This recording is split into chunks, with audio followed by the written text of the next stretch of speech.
ئەگەر ماوەیەکە هەست بەوە دەکەیت دڵت خەفەیە حاڵت باش نییە هەمێدت نەماوە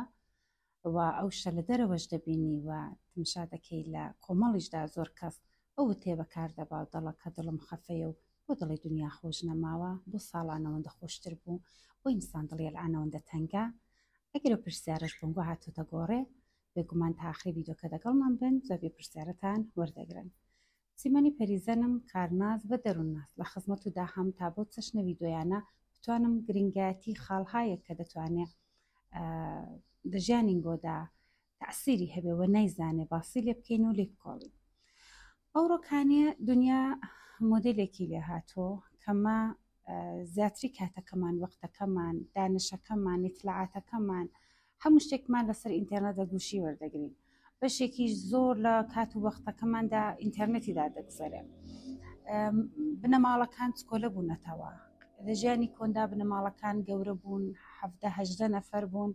و زۆر سەرقاڵ بوون و دەرفەتێکی زۆریان نەبوو کە بەتەنە دانیشن و ئیشێک بخۆیان بکەن. بەڵام ئێستا ژیانی ئەوڕۆ زیاتر حتا ئەمە هەمانە بنەماڵی وهەیە 5 ئەندامیشن 6 ئەندامیشن بەڵام بەهۆی ئەو تەلەفۆنەی لە دەستیاندا بۆ گوشی کە لە دەستیاندا بۆ ئینتەرنێتی کە ئەلانەکانێ بۆ تا بەشێک لە ژیانی ئینسانی کاتێکی زۆری ما لەوێدا دەگوزەرە. ئەمە بینین بەر لەوەی کە ئەو قسەیە بکەین و ئەو وتەیە بکەینەوە و لێی بکۆڵینەوە میسالی بۆ قێکتان بۆ لێدەم. دانیشمەندەکان هێنایان بۆ قێکیان دەنێو قاوڵمەگاوی کوڵی و هاویشت ئەو بۆقا هەر گەرماکەی هەست کرد لە قاوڵمەکە خۆی فرەدا دەرە. هەرو دانیشمەندانە هێنایان ئەو بۆقەیان دە قاوڵمێک ئاوی سارد کرد زۆر کەم بنەکەیان هەڵکرد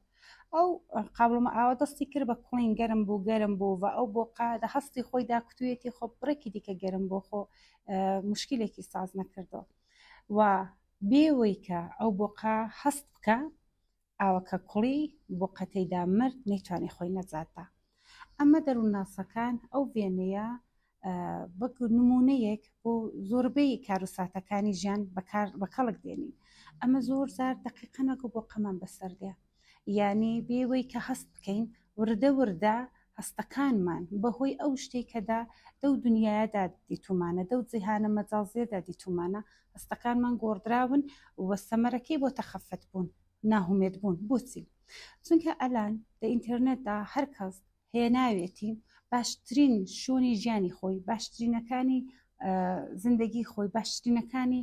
بەدەستێنانەکانی خۆی داناوە خەڵک سەیریکەن. هیچ کەس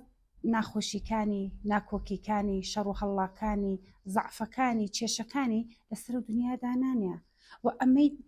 مرۆڤ کە دادەنیشین و گەندامێکی کۆمەڵ چاو لێ دەکەین خۆمان هەر قیاس دەکەین کە بۆچی ئەوانەوان ئەمەوانی شادەلان زۆر کەس بەڵام من چاوی ژێ دەکەم بۆشم مهم نییە دقیقەن وەک بۆقەکەش هەستی بۆ دەکردکە قەت ناکوە قەت نامرە خۆ بۆ بڕێکی دیکە گەرم بۆ ئەوە هیچ تەعسیرێکی بۆ من نییە. بەس ئەزیزان کاتێک کەنگۆ کاتی خۆتان وەقتی خۆتان زیاتر دەو فەزادا دەکەن بێگومان ئەو هەستی ئەفسۆردەگی ناومیدیە بەشێکی جودایە لە ژیانی ما. بۆچی؟ ئەو فەزا دێنە چ بەڵایەکی دیکەش بەسەرمەدێنێ حەستی تەوەقعاتی مە گەورە دەکاتەوە زەرفی تەوەقعاتی مە گەورە دەکاتەوە. چۆن مەسەلەن خانوویەکی چکۆلە ئیدی دڵی مە خۆش ناکە سەیارەیەکی مەعمولی دڵی مە خۆش ناکە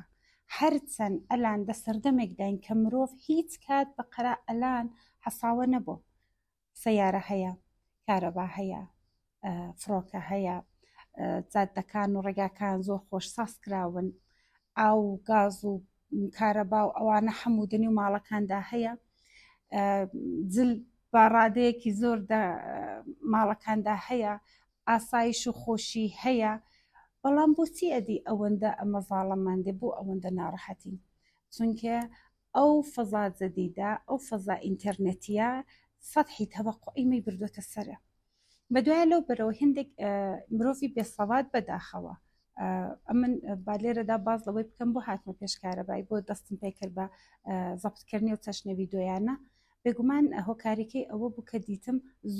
زۆر بە بێسەوادی بە زۆر باشە بازێک بە بێسەوادی بێندانیشن بازێک بە سەوادێکی اتفاقاً خراپەوە دانیشتون و دەستیان کردو بە ئامۆژگاریکردن دانیشتون و دەستیان پێکرد سەلیقەی ئینسانەکان دەگۆڕن، سەرحی تەوەقعەکانیان بەرز دەکەنەوە، کارێک دەکەن کە ئەو مرۆڤ حەسن بۆ شتانێک کە هەیەی دڵخۆش نەبێ. بۆچی؟ چونکە زۆر شتی دڵخۆش بوونی گەورەتر لە دەرەوە دەبینێ کەیوی زۆر چکۆلە بە نەزەر دێ لە چاوان.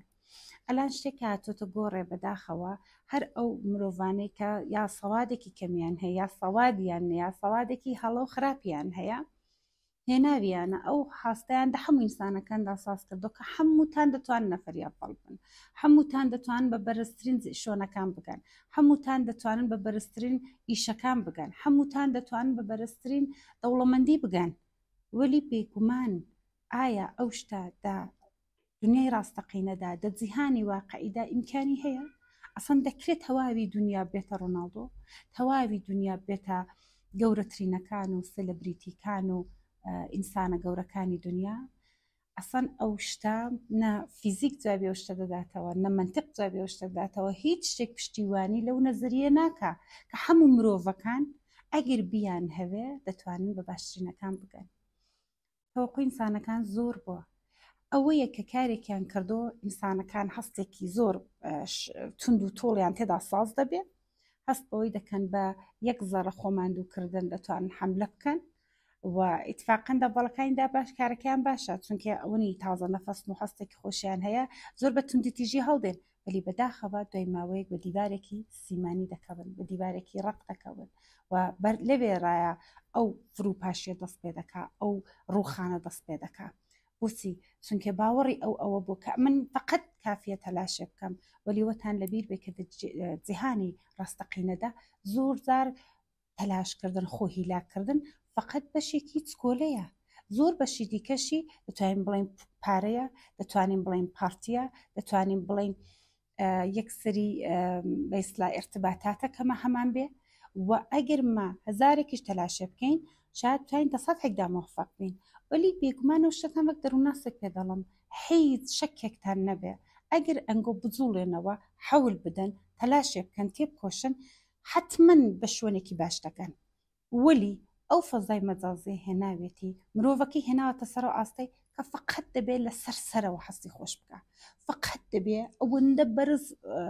فکر بکاتەوە، بەرز حەست بکە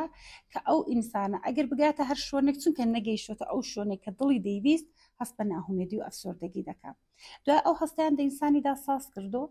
ئەوەی کە ئەمە ئینسان هایەکی جیاوازین، بڕێک ئینسانەکانیان خۆتخاح کردو، بڕێک ئینسانەکانیان خۆت شیفتە کردو. یعنی چی؟ یعنی ئەو ئینسانە هەست دەکا کە عالم و ئادەم و ئەرز و سەما دەبێت مەدح و سەنای بکە، دەبێت خزمەتی ویدا بێ، دەبێت دایکی بابی خوشکی برای ئەندامی کۆمەڵ هەموو شتێک بەدڵی بیبێ و ئەگەر دادەنیشێ زۆر کاتەگەردێن بۆ مشاورە لیان دەپرسم لە ئەخلاقی دایکی، لە بابی، لە خوشک و برای، لە کۆمەڵ، لە معلمی، لە مامۆستای، لە هەموو بەگشتی سکاڵا دەکا،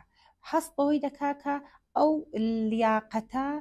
ئەوەی لێ دەبەشێتەوە کە هەموو شتێکی باشی هەبێ، باشترین سەیارە، باشترین خانوو، باشترین ژیان، باشترین ئیش. و ئایا ئەمە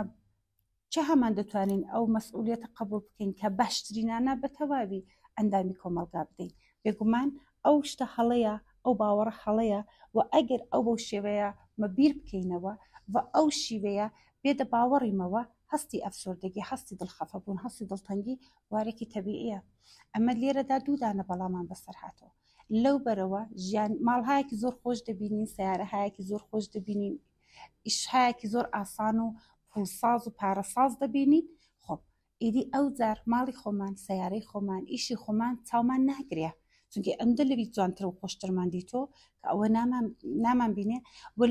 نەیبینین. و لەو بەریشەوە ئەو نەفەرانەی کە هاتوون وەکو مەسئولێک، وەکو کارناسێک هاتوون بەرامبەری کامێرا دانیشتون و هەستەکانی مەیان ئاوا لێ کردو کە ما لایق بەوەین کە باشترینی هەموو شتێکمان هەبێ، ئەو دووشتە دەستی بەدەستی یەک داوە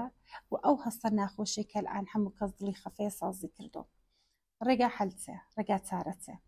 ئەمە دەبێ بێنین کاتی خۆمان لەو دنیا درۆیە بێنینە دەرێ، بین لە دنیای دەرەژیان بکەینەوە، وردە وردە دەست پێ بکەینەوە، ارتباط لەگەڵ ئەو ئەندامانەی کە لە دەرەوە وەکو جیران، وەکو بنەماڵە لە دەورمان ارتباطیان لەگەڵ بگرینەوە، میوانیکانمان دەست پێ بکەین. کاتی وەی هاتۆکە بڕێکیش دەستکاری باوەڕەکانمان بکەین ئەو باوەڕێک کە دەبێ ئەمە دەتوانین ڕێگایەکی بدۆزینەوە کە بەو شێوەیە باشترینەکان بکەینەی خۆمان باوەڕێکی هەڵەیە یامە وەک مرۆڤێکی نابێ ناڕەحەت بین نابێ خەم بخۆین نابێ موشکیلمان هەبێ نابێ نە لە زوازدا نە لە منداڵدا نە لە دایک و بابدا نە لە ئیشدا لە هیچ شتێکیدا ئەمە نابێ مشکلێکمان بۆ بێتە گۆڕێ خۆ کاتێک ئەتۆ باوەڕەت هەیە دقیقەن وەک بەی باە ئاهویەک بڵا ئەمن چونکە شێرەکەی ناخۆم شێرەکەش نابێ من بخوا دەبێت مە ئەوە قبولکەین لە جیهانی ڕاستەقینەدا زۆر کەس بە هەڵا ڕەفتار دەکا زۆر کەس بەرابەر بەمە شاید بە شێوازێکی دروست ڕەفتار نەکا وەما ئەو باوەڕمان دەبێ هەبێ کەمە وەک مرۆڤێک وەک ئەندامێکی ئەو کۆمەلگایە تووشی مشکلیش دەبین تووشی ناڕەحەتیش دەبین دڵیشمان دەشکێ گرفتیشمان بۆ دێتە گۆڕێ شاید منداڵەکەشمان باوجودی زۆر چاوە دێری زۆر حساسیت شێوازێکی تربیەتی باش هەڵنەگرێ شاید دایک و بابمان باوەی کە زۆر ئەمە حەول دەدەین دروست دەجوڵینەوە وەلی ئەوان بەرابەر مەجوڵانەوەیکی دروستیان نەبێ ئەمە ئەوە قبول بکەین کە جیهانی ڕاستەقینەدا خۆشی و خراپی تێکەڵاوە و ئەمە دەبێ وەک مرۆڤێک بە قەولی کوردی خۆماندا ناخۆشیەکان بە قوربانی خۆشیەکانکەین بە جگای وەی کە تەواوی فکرەکەمان بینە سەر ناخۆشیەکان فکرەکانمان بینە سەر خۆشیەکان بە جگای وەی کە ڕۆژگاری ئەوانەی نیمانە دەنکە دەنکە بیان بژێرین ئەوانەی هەمانە بە خۆمانی بە بیر بێنینەوە بیری مە باوەڕی ماش تەعسیرێکی مستەقیمی لەسەر شێوازی ڕەفتارەکانمان هەیە دەگەڵ هەستەکانمان هەیە ئەگەر لێرەدا ئەمە هەستی ناخۆش بیری ناخۆشمان ساز کرد هەستی ناخۆشیش ساز دەبێ و بیر و هەستی ناخۆش شێوازی ڕەفتاری دڵتەنگی دڵخەفەبوون ناهومێدی دێنێ کاتێک ئەمە ناهومێدین کاتێک خەفەتبارین ڕشتیش ناتوانین بکەین ناتوانین مێشکمان بۆ وەی کە ئیشێکی باشمان بە زەهنی بگا ناکا بۆ وەی کە هەستین بە زۆرێکی خۆش بجوڵێنەوە ناکا پس دۆستان و خۆشەویستان ئینشاءالله لە ڤیدۆکانی دیکە زیاتر باسی و مەسئلەی دەکەین بۆ کەوتکردنەوەی قسەکانمان داواتان لێ دەکەم کە هەمیشە نمونەی ئەو بۆقەتان لەبیر بێ قەت قەدەوەندەتان متمانە بە خۆتان نەبێ کە بڵێن ئەمن لە هەر شوێنێکی بم و هەر شێوازێکی ژیان بکەم بێگومان دەتوانم موافق بم و سەرکەوم ئەوەتان لەبیر بێ کە هەر قسێک نابێ ئینسان گوێ بداتێ هەر ڤیدۆیەک ئینسان نابێت چاوی لێ بکە هەر شوێنێک ئینسان نابێ لێی دانیشێ هەر کەسێک ئینسان نابێ ڕاوێژی دەگەڵ بکە چونکە ئەو شتانە ئەسەر لە سەرمەدادنێ ئەگەر دەبینن دۆست و برادر هەیەکتان هەیە کە بێ بڕانەوە قسەی تاڵ و ناخۆش دەکەن فاسیلیان لێ بگرن ئەگەر تمشا دەکەی ئەندامی بنەماڵەتان هەستی خەفەت دەکا و زمانی زیاتر بە ناخۆشی دەگەڕێ واقعاً پێی بڵە ڕوونیکەوە ئاگاداری کە خۆشیەکانی بەبیر بێنەوە ئەمە چۆن بە گشتی هاتووینەتە سەر مەسیرێک کەم ڕۆژێکیان لە بازاڕێ بووم تمشام دەکرد دەگەڵ هەر کەس دەتکوت ئەسڵەن قمارە پێکەوە دەیکەن ئەو باسی بەدبەختی دەکرد ئەو بەدبەختێکی زیاتر ئەو باسی بەدبەختێکی زیاتر ئەو باسی بەدبەختێکی زیاتر ئەوەی بزانن کاتێک کەمە ئەوەندە سکاڵا دەکەینە سەر ژیان ئەوەندە بۆڵە دەکەین مشکی مەباوەڕی دەکا و بە مروری زەمان وەک بۆقەکەی خەفەتبار و ئەفسردە و دڵناڕەحەتمان دەکا گومانتان نەبێت کە دە ڤیدۆی دیکەشدا زیاتر باسی و بەحسە دەکەم وەلی لەوە زیاتر دەو ڤیدۆیەدا کات و ناگرم پێم خۆشە حتمما کاناڵەکەمان سابسکرایبکەن بە لایکەکانتان حمایەتمانکەن ئەگەر پێتان خۆشە لە کامنتدا بۆم بنووسن کە پێتان خۆشە لە ڤیدۆکانی ئایندەدا باسی چمە بەستێک و دەگەڵ بکەم و ئینشاءالله تا ڤیدۆکەی دیکە هەمووتان بە خودای بانی سەردەست بێرم خوداتان دەکەم